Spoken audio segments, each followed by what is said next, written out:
Hello, everybody, and welcome to the Crypto Hipster Podcast. This is your host, the Crypto Hipster, Jamil Hassan, where I bring you founders, entrepreneurs, executives, thought leaders, artists, musicians, you name it, all over the world in crypto and blockchain. And today and the summer season, I am bringing to you a new compilation episode. Last year, from seasons 1, 2, and 3, I brought you the Crypto Hipsters Chronicles. And now, from season 4 and 5, without further ado, I bring you the Crypto Hipsters Mysticals.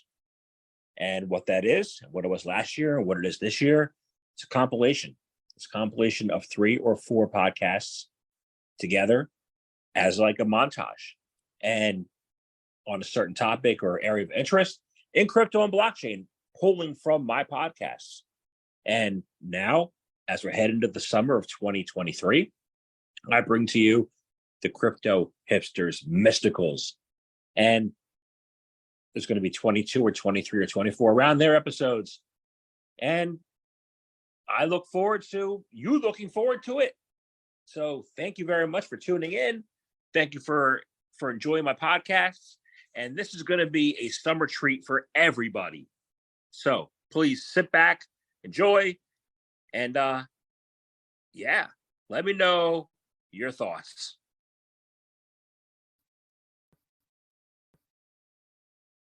This is Crypto Hipsters Mysticals, episode 12, Transforming Finance's Future and Building Unbreakable Infrastructures. This Crypto Hipsters Mysticals episode is a compilation of 3 clips from Crypto Hipsters podcasts. The first is Alex Shevchenko, who is the CEO and co-founder of Aurora.dev.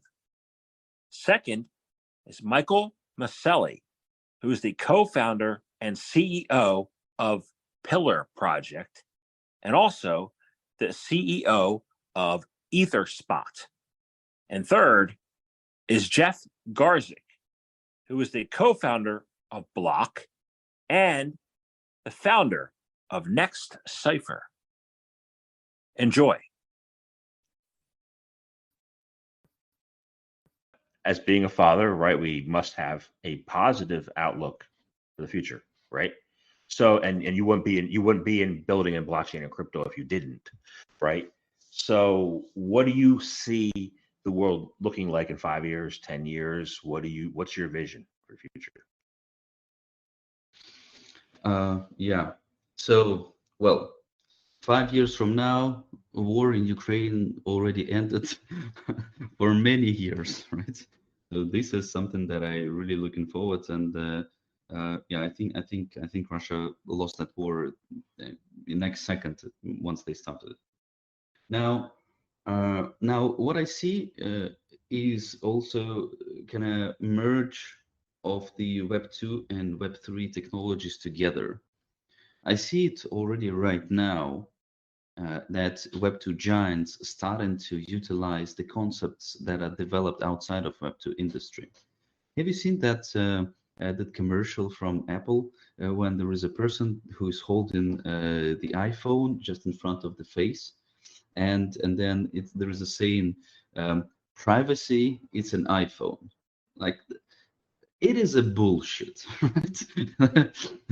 So privacy is not about iPhone, right? Privacy, well, obviously they have some technologies there, right? They have a security chip, T2 chip that is deployed there, right? And then the user is hosting his own keys, so it isn't kind of non-custodial setup and things like that. But it's kind of not about privacy. It's about just modern cryptography approaches of thinking things. But privacy is the thesis that was developed by the crypto anarchists, 20 years ago. These were the pioneers of privacy solutions. These people valued a lot their privacy, and that's why they wanted to be anonymous. In Aurora, we have several people that are already in the privacy, that are privacy activists for more than 20 years, and for example, they do not disclose their names, and everyone in Aurora knows Frank Brown and Jonathan Logan by these names, which are absolutely never ever, not even close to their real names. So so yeah, that's it. And why is it happening? Well, because Web2 companies understand that there is this motion, that these ideas are becoming closer and closer to users, and that's why they would like to incorporate these ideas inside of their developments, though they are distorting them, right?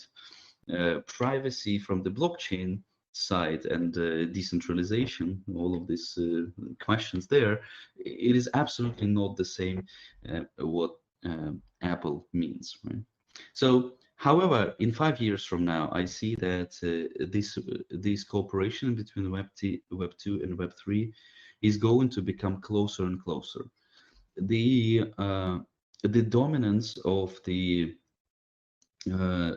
money power in the world is going to decrease, because the education around money, how to use it, how to invest, is going to become more wide.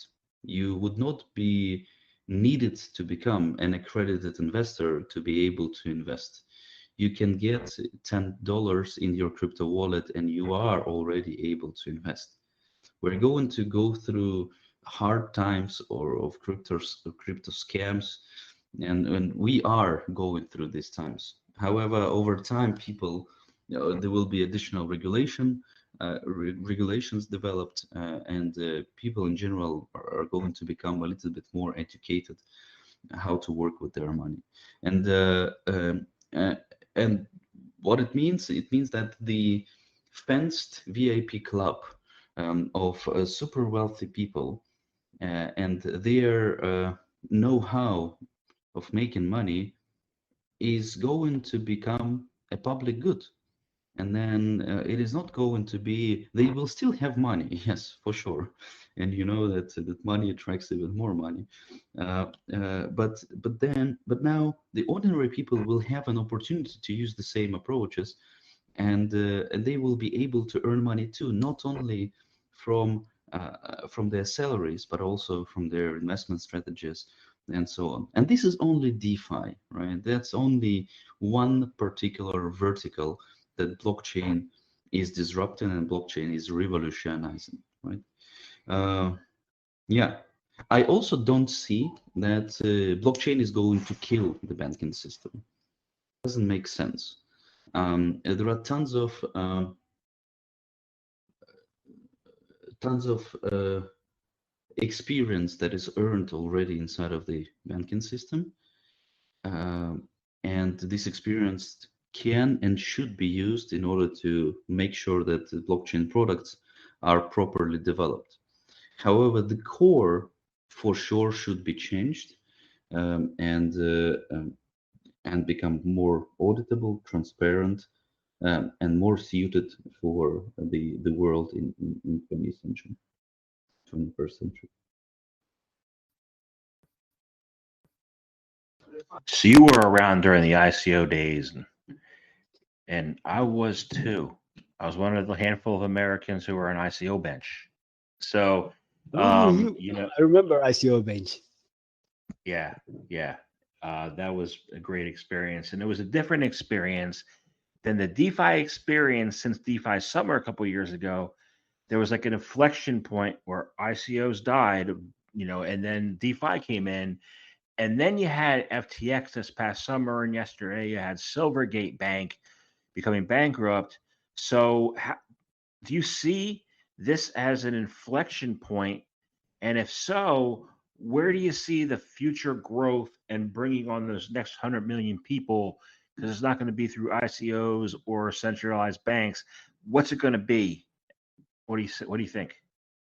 Okay, I mean, first I see cyclical behaviors, because the ICO time was, there weren't any, apart from Bitcoin and Ethereum and a few other cryptos, just there for being cryptos. There was nothing. There is no oracles. There is no trading. There is no pricing. It was just cryptos for being cryptos. That's what we had during the ICO, and we had a lot of promises and visions.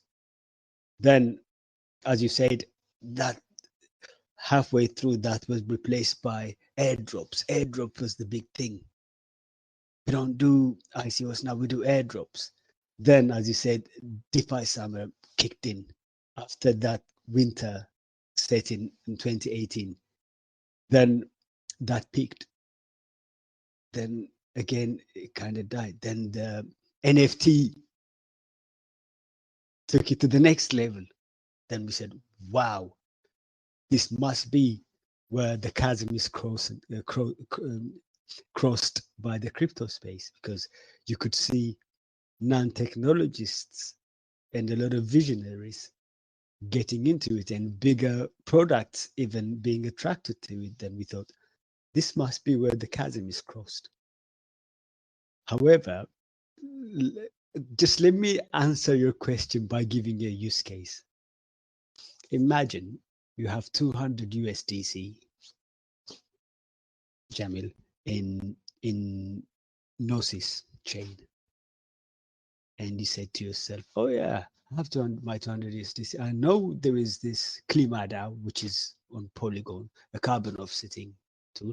Yeah, I feel like environmental today, so let me go and stake on that Klimada.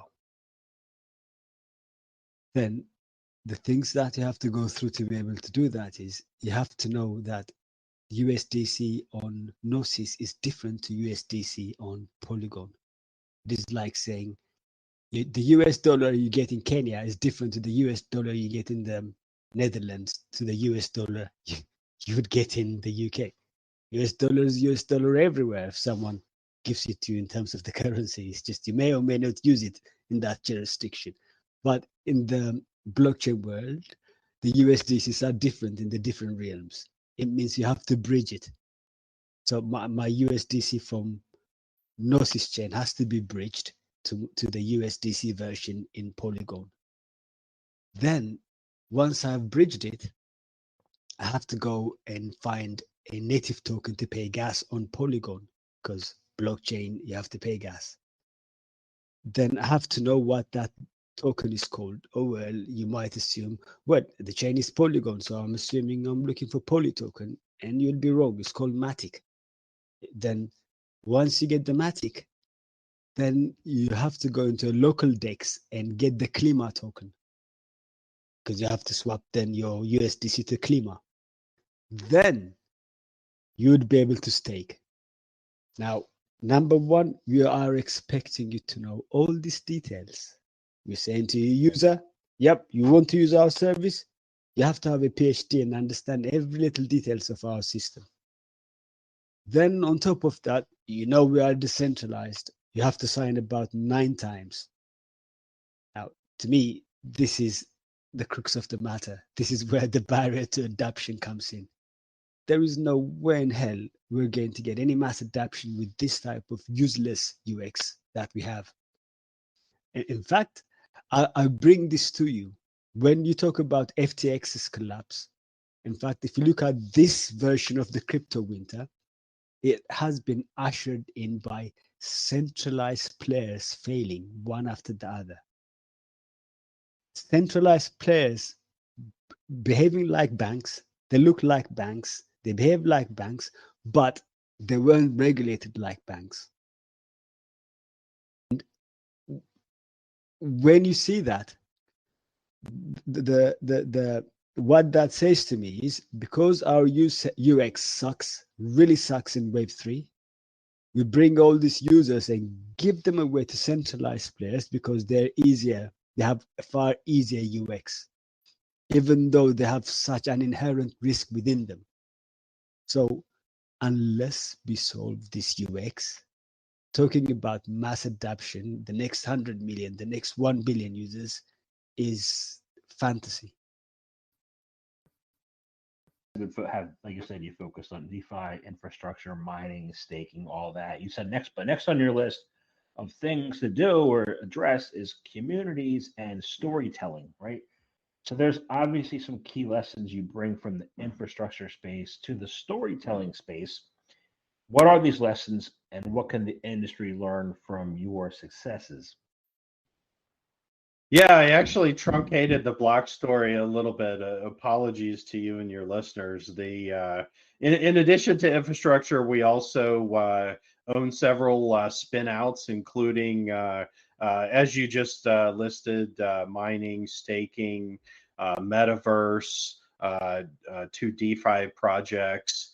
And it's really morphing into kind of Berkshire Hathaway of kind of a big house with several projects inside, and that's fundamentally I think a reflection on my personality. I can't build just one thing. I bursting with ideas and the urgency to build this amazing thing and this amazing thing. And fortunately, we have the teams and business models and situation to permit following some of those really strong and promising threads. So that's Bloq, and absolutely storytelling and entertainment has always been literally at the top of my mind my entire life. I've been a science fiction fan my entire life.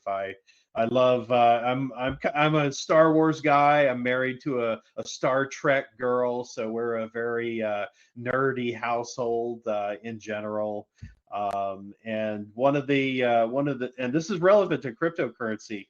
One of my in the mid '90s favorite book series to read was based on a tabletop game called Shadowrun.